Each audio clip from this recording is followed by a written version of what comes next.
Après l'appel du président américain Joe Biden à tenir le deuxième sommet pour la démocratie, des voix africaines et arabes se sont élevées sur la faisabilité de tenir ce sommet et si les États-Unis sont qualifiés pour donner des leçons au monde en matière de démocratie.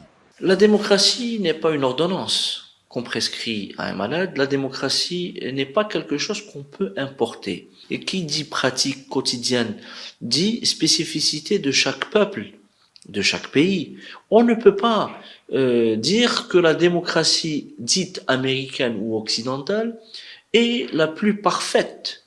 Ce sommet, organisé par les États-Unis, n'est que pur formalisme et ça fait partie de ces montages politico-médiatiques que les États-Unis pratiquent de temps en temps pour faire valoir un soft power à l'international. Monsieur Ahmed Kateb considère que la tentative de forcer les pays arabes à mettre en place la démocratie occidentale est une expérience frustrante. Il la considère comme le cheval de Troie qui a conduit à la destruction de certains pays arabes. Les pays arabes ont compris peut-être un peu tard que la démocratie était un cheval de Troie pour détruire des régimes, détruire des pays.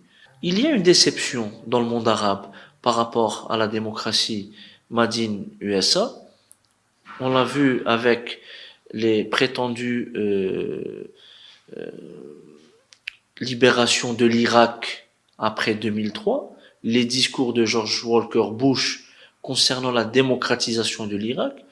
On le voit après avec le discours d'Obama en 2009 au Caire et ce qui est advenu par la suite, donc la destruction totale de pays entiers et à travers ces pays des peuples concernés.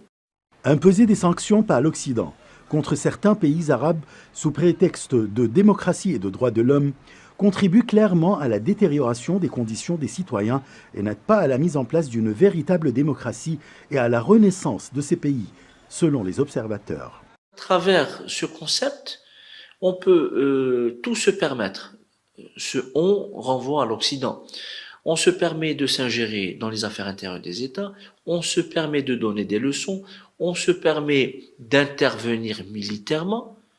Une société ouverte est bien meilleure qu'une société fermée, évidemment, d'un point de vue sociologique et d'un point de vue politique, mais une démocratie imposée via des ONG ou à travers des chars est une démocratie malade. Les spécialistes se demandent aussi si l'application de la démocratie à l'occidental en Occident même a porté ses fruits. Est-ce que la démocratie dite occidentale offre justement la sécurité de tous les citoyens? Je ne le pense pas. On le voit dans les pays occidentaux eux-mêmes. Il y a de plus en plus de disparités sociales. Il y a une frange de la société qui vit plus que décemment. Il y a une part grandissante de la société qui est plongée complètement dans la paupérisation. La première édition du sommet pour la démocratie s'était tenue en décembre 2021 de manière virtuelle et avait attiré des critiques acerbes de la part des spécialistes arabes et africains. Achraf Massoud pour CGTN Français.